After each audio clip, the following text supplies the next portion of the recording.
नमस्कार दोस्तों, कलयुग के चमत्कार संतों की वाणी में आप सबका स्वागत है। दोस्तों, आज की इस वीडियो में हम अहोई माता के व्रत के बारे में जानकारी प्राप्त करेंगे। इस व्रत को कैसे रखा जाता है, इसकी क्या कथा है, क्या पूजन विधि है, तारा उदय और चंद्रोदय का समय क्या है, पूजा का समय क्या है और ये दिन किस दिन पड़ता है। आइए इस वीडियो में हम आपको सारी जानकारी देंगे। दोस्तों, इस बार अहोई माता का व्रत सन 2022 में 17 अक्टूबर दिन सोमवार को रखा जाएगा। ये त्यौहार कार्तिक कृष्ण पक्ष अष्टमी को मनाया जाता है। इस दिन बच्चों की माँ पूरे दिन व्रत रखती है। इस दिन सायंकाल तारे निकलने के बाद रवि दीवार पर अहोई बनाकर उसकी पूजा करें। व्रत रखने वाली माताएं कहानी सुनें। कहानी सुनने के समय एक पट्टे पर एक जल से भरा लोटा रख दें। एक चांदी की अहोई बनवाएं और उसमें 2 चांदी के मोती डलवाएं। जिस प्रकार हार में पेंडल लगा होता है, उसकी जगह चांदी की अहोई लगवाएं और डोरे में चांदी के दाने डलवा लें। फिर अहोई की रोली चावल, दूध, भात से पूजा करें। जल के लोटे पर एक सतिया काढ़कर एक कटोरी में सीरी और रुपये का बायना निकालकर तथा हाथ में 7 दाने गेहूं के लेकर कहानी सुने। फिर अहोई को गले में पहन ले। जो बायना निकाला था उसे सासू जी को पाँव लगाकर दे देवें। दिवाली के बाद किसी अच्छे दिन अहोई गले में से उतार कर जितना बेटा होवे उतनी बार और जितने बेटों का विवाह हुआ हो उतनी बार 2 चांदी के दाने उस अहोई में डालती जाएं। जब अहोई उतारें उसका गुड़ से भोग लगाकर और जल के छींटे देकर रख देवें। चंद्रमा को अर्घ्य देकर भोजन करें। कई परिवारों में ये व्रत तारा देखकर भी खोला जाता है, तो आप तारा देखकर उन्हें अर्घ्य दे दें। और अगर आपके परिवार में चंद्र देव को देखने के बाद भोजन करने का रिवाज है, तो आप चंद्र देव को अर्घ्य दें। इस दिन ब्राह्मणों को पेठा दान में अवश्य देना चाहिए। ये व्रत छोटे बच्चों के कल्याण के लिए किया जाता है। अहोई माता के चित्र के साथ साथ स्याहू के बच्चे भी चित्र बनवाकर पूजा करें। आइए दोस्तों, सुनते हैं अहोई की कहानी। बहुत पुराने समय की बात है। भारतवर्ष के दतिया नगर में चंद्रभान नाम का एक साहूकार रहता था। उसकी पत्नी का नाम चंद्रिका था। वह बहुत ही गुणवान, रूपवान, चरित्रवान और पवित्र थी। उसके कई पुत्र और पुत्रियां हुए, परंतु वे सब की सब छोटी उम्र में ही यमलोक को चले गए। संतान के इस प्रकार मर जाने से वे दोनों बहुत दुखी रहते थे। वे पति पत्नी मन में सोचा करते कि हमारे मरने के बाद इस वैभव का कौन अधिकारी होगा। एक दिन उन दोनों ने निश्चय किया कि सब धन दौलत को त्याग कर जंगल में निवास किया जाए। ऐसा निश्चय कर दूसरे दिन ही दोनों सब खर्च आदि भगवान भरोसे छोड़कर जंगल को चल दिए। चलते चलते जब दोनों थक जाते थे तब बैठ जाते थे, फिर चलने लगते। इस प्रकार वे दोनों बद्रिका आश्रम के समीप एक शीतल कुंड के पास पहुँचे। वहाँ पहुँचकर दोनों मरने का निश्चय करके अन्न जल तैयार कर बैठ गए। इस प्रकार बैठे उन्हें 7 दिन हो गए, तो 7वें दिन आकाशवाणी हुई कि तुम लोग अपने प्राण मत त्यागो, ये दुख तुम्हें पूर्व जन्म के पापों के कारण मिला था। अतः हे साहूकार, अब तुम अपनी पत्नी से अहोई अष्टमी के दिन, जो कार्तिक कृष्ण पक्ष को आती है, व्रत रखवाना। इस व्रत के प्रभाव से अहोई माता प्रसन्न होगी और तुम्हारे पास आएगी। तब उस देवी से अपने पुत्रों की दीर्घायु मांगना। व्रत के दिन रात्रि को राधा कुंड में स्नान करना। कार्तिक पक्ष की अष्टमी आने पर चंद्रिका ने बड़ी श्रद्धा से अहोई देवी का व्रत किया और रात्रि को साहूकार राधा कुंड में स्नान करने गया। साहूकार जब स्नान करके घर लौट रहे थे तो रास्ते में अहोई माता ने दर्शन दिए और बोली, साहूकार, मैं तुमसे बहुत खुश हूँ, तुम मुझसे कुछ भी वर मांग लो। साहूकार अहोई देवी के दर्शन कर बहुत प्रसन्न हुआ और कहा, माँ, मेरे बच्चे कम उम्र में ही देवलोक को चले जाते हैं, अतः उनको दीर्घायु होने का आशीर्वाद दीजिए। अहोई देवी ने कहा, ऐसा ही होगा। इतना कहकर अहोई देवी अंतर्ध्यान हो गई।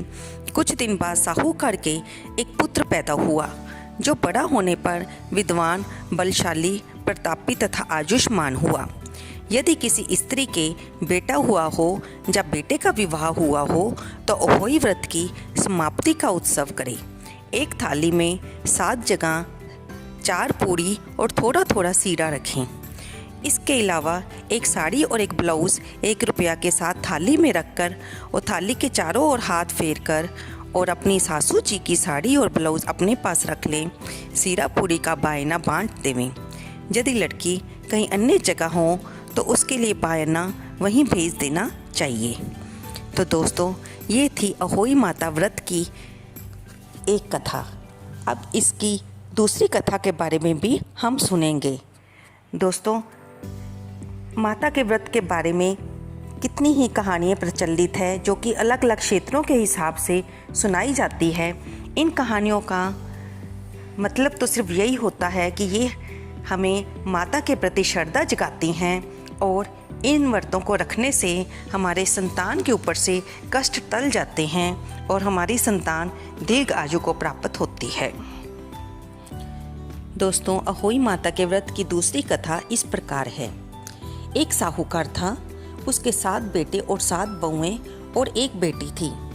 दीपावली के दिनों में उसकी बेटी भी मायके आती है और एक दिन दीपावली में घर को साफ करने के लिए 7 बहुएं और बेटी जंगल में मिट्टी लेने के लिए जाती है। मिट्टी खोदते हुए बेटी की खुरपी श्याहू के बच्चे को लग गई। जब बेटी ने खुरपी पर खून लगा देखा तो उसे ने ज्ञात हुआ कि उसकी खुरपी से किसी जीव की मृत्यु हो गई है। उसे बहुत महसूस हुआ, लेकिन अब क्या हो सकता था। वे घर आ जाती हैं तो इधर श्याहू को पता चलता है कि किस प्रकार से उसकी बच्चे की मौत हो गई है। तब वह श्राप देती है कि जिसके कारण उसके बच्चे की मौत हुई है वह भी उसकी भी कोख बन जाए, यानी उसके घर में भी कोई बच्चा ना जिए। अब बेटी के बच्चा नहीं होता और अगर होता तो होते ही थोड़े दिनों में मर जाता। बेटी ने अपनी भाभीयों से प्रार्थना की कि आप में से कोई मेरी जगह अपनी कोख बनवाने को तैयार हो जाए। बाकी बड़ी भाभीयों ने तो मना कर दिया, लेकिन छोटी भाभी मान गई। अब छोटी भाभी की कोख बनने के कारण उसके कोई बच्चा नहीं हो रहा था। इससे वह दुखी रहने लगी। वह एक दिन एक पंडित के पास गई और उसको सारी बात बताई। तब पंडित जी ने कहा कि आप ऐसा करो, आप सुरही गाय की सेवा करो। सुरही यानी काली गाय की। उन्होंने बताया कि सुरही गाय और श्याहू आपस में बहनें हैं। अगर आपकी सेवा से माता गौ माता प्रसन्न हो गई तो आपका काम बन सकता है। तब छोटी भाभी ने रोज काली गाय की सेवा करनी शुरू कर दी। वह उसकी जगह को बुहारती, उसका गोबर साफ करती और उसके लिए चारा लेकर आती। जब गाय माता ने देखा कि वह उसकी बहुत सेवा कर रही है तो गाय माता उसकी सेवा से बहुत खुश हुई। उन्होंने छोटी भाभी से पूछा कि क्या बात है, तुम उदास रहती हो और तुम मेरी रोज़ इतनी सेवा करती हो, अगर मैं तुम्हारी कोई मदद कर सकूं तो मुझे बताओ। तब छोटी भाभी ने उसे सारी बात बताई। सुरही गाय उसे लेकर शाहू को मिलने चल दी। दोनों जा रही थी तो रास्ते में थकने के कारण एक पेड़ के नीचे आराम करने बैठ गई। उस पेड़ के ऊपर गरुड़ का एक छोटा सा बच्चा रहता था। तभी छोटी भाभी ने देखा कि वह उस बच्चे को मारने के लिए एक सांप वहाँ पर पेड़ के पास आ रहा है और वह गरुड़ के बच्चे को खाना चाहता है। तब छोटी भाभी ने उस सांप को मार दिया ताकि वह गरुड़ के बच्चे को ना खाए और गरुड़ का बच्चा बच गया। जब गरुड़ की माँ आई और उसे सारी बात पता चली तो वह बहुत खुश हुई और उसने भी छोटी भाभी को आशीर्वाद दिया कि तुम जहाँ जा रही हो तुम्हारा काम बन जाएगा। अब सुरही गाय और छोटी भाभी शाहू से मिलने फिर चल पड़ी। शाहू बहुत दूर रहती थी। जब वे दोनों उसके पास गई तो शाहू और सुरही गाय आपस में मिलकर बहुत खुश हुई। तब शाहू ने कहा कि मेरे बालों में जुएं पड़ गई हैं, उसे साफ़ कर दो। तब गाय माता ने छोटी भाभी को कहा कि तुम इसकी सारी जुएं साफ़ कर दो। तब छोटी भाभी ने उसके बालों में से सारी जुएं निकाल दी, जिससे शाहू बहुत खुश हुई। अब शाहू ने छोटी भाभी से पूछा, कहा कि मांगो, क्या मांगती हो, मैं तुमसे बहुत खुश हूँ।